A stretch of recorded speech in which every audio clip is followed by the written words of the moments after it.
on the head, and then when Zillmer started to expect the collar tie, that's when he would lower for a shot. And not only that, when he would run him to the edge, if he couldn't finish the takedown, he'd dig up to an underhook and then run him out of bounds. You know, Zillmer is just going to have to try to go upper body with him. He's going to have to match something and try to do something big, whether it's a throw or some sort of leg attack, but he's going to have to be a bit more offensive. He spent the entire first match reacting to everything that Kyle Snyder threw his way. Back underway here in the blue, that's Snyder. In the gold and red, Hayden Zillmer. Snyder 1 win away from making another world team. There it is, the arm spin, and gonna get 2 right away. Great start here for Hayden Zillmer. And remember, Hayden Zillmer was a long-time Greco guy. He's got a good gut wrench. See if he can get anything going. Not much time to work from the top position. Well, that's what he's gonna need. He's gonna have to try something like that. Will he be able to replicate it? Unsure, but he's gonna have to try to figure out a way to put points on the board. Alleviate the pressure, send something in return to try to hold Snyder off. An arm spin, it's a move that you can see it can work one time in a match. How hard is it to replicate that multiple times? You've seen it, I've seen it against you, I've seen it against some great guys. It's good for one time. Is it difficult to replicate it more than once? Well, here's what it does. More so than scoring points, it takes this guy away from his underhook, right? So Snyder's trying to pressure him and dig to his underhook when he misses, and what that does is it alleviates and makes that guy a little more tentative. He's not going to dig that underhook so cavalier if he knows that it could potentially be an arm spin waiting for him on the other side of it. Pawn at that single leg is Hayden Zillmer, but maybe got a little overzealous looking for the step out, and now finds himself in the short offense of Kyle Snyder in the zone here. Snyder going to work to score. Let's see. Snyder's going to look to potentially lift and run him out of bounds. Zillmer kept his knees on the ground, so no points due to grounding. Back to center they go. 2-0 lead for Hayden Zillmer. Tight collar tie for Kyle Snyder. And the amount of the match between match 1 and 2 where Zillmer's head has been under the chest of Kyle Snyder, it's been approaching probably minutes, and that is a tough position to wrestle from. Yeah, his back's gonna be sore tomorrow.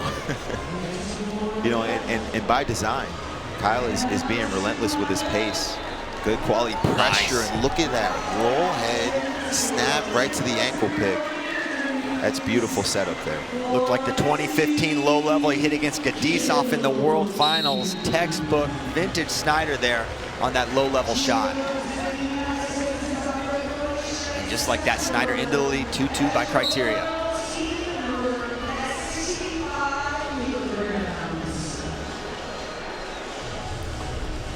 Snap to the level change there by Kyle.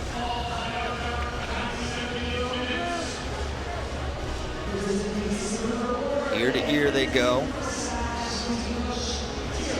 Zillmer pressuring back in, does not want to give up a step out, but then he finds himself head underneath the chest to Snyder once more. Fights that head up to Zillmer. So we're coming up on 20 seconds to go. Shot from space by Kyle. And I like that. I like what he did there. Sometimes that's what you have to do, Christian, is you have to open a guy up with a shot. Sometimes a shot is the setup. You know, you get into a position where guys hanging out at home, he's got his elbows in, good posture, good position. You're not just going to be able to pull on his head to open him up. You got to let him know you mean business. Some of the fakes have to be followed up with a shot to keep this guy on his toes. 1 period in the books, 2-2. Snyder's lead by the slimmest of margins. You see a pair of actually 3 Olympic champions. Olympic champions. they got in some the good same wrestlers corner, and they're all bald. They're all bald. That's true. They have a lot in common. You know, it was a very controversial decision. Remember when Kyle Snyder decided to leave Ohio State and Columbus Absolutely. and go to State College, but he quoted, "I want to have the best training partners in the world." And how could you have better training partners than being coached and cornered by 2 Olympic gold medalists themselves at close to the same weight class? Nice low shot there by Kyle Snyder, in deep once more, trying to defend his Hayden Zillmer, not in great position as he's got that ankle secured now. Working towards that finish is Kyle Snyder, nothing yet. And there's gonna be 2, great job, and now trying to chop over for 2 more, and he's gonna get it, Jordan. Cheap tilt, Yeah. That's a folk style movement right there, look at that. Great job, he's gotta make sure he gets his hips up. Snyder not known for his parterre offense necessarily, gets a lot of his points from neutral, but got to be promising to see him get a turn there on Hayden Zillmer.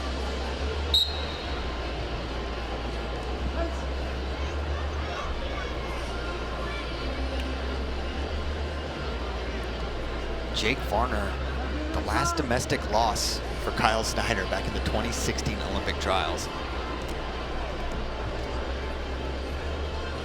Unbelievable the stranglehold Kyle has had on this weight class. And he plans on wrestling for a long time. That's what he said, it's consistently. And there's another high single leg for Kyle Snyder. Chases it down, 2 more. Starting to figure some things out offensively as Kyle Snyder, as he now leads 8-2. Yeah, one of the things I found interesting that you mentioned that is it looks like Aaron Brooks is committed to go up to 97 kilos in 2028. I think having 2 of the guys of that caliber, Olympic bronze medalist from Paris himself, you know, creates a really competitive room. I know that these guys probably like to push each other, but we'll see how they can kind of manage that dynamic as they get closer to the Olympic trials in the next few years.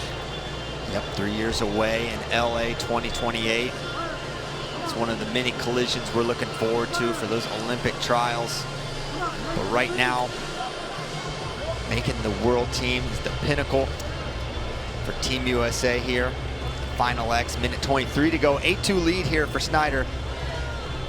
Zillmer entering desperation mode here, needing to make something big happen. There's a shot, well defended, chest under, or head under chest again for Hayden Zillmer. You know, I wonder, whoa, nice. That was beautiful. Nice post, high C, right to the body. Digs underhook.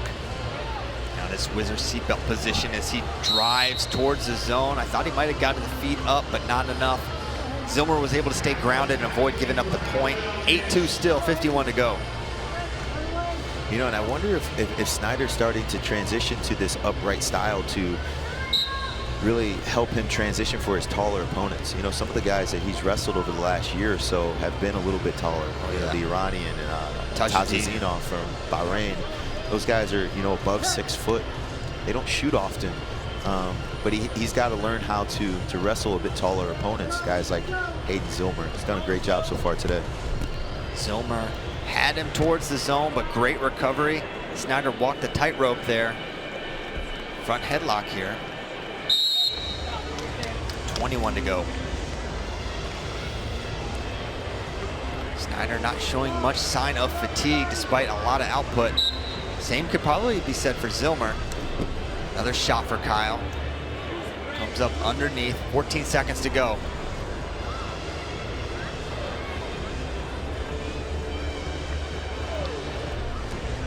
Five to go. And time will expire. 97 kilograms will once again be manned by this man, Kyle Snyder. It's gonna be hard to beat. Looks good, physically intact. He looks mentally prepared and ready. Man, I'm excited to watch him wrestle in Croatia this year. You know, first time in over a decade that he didn't get on the medal at the Olympic Games in Paris. You know, he's feeling a little bit of vengeance and fury in his wrestling. Excited to see what he can do in September.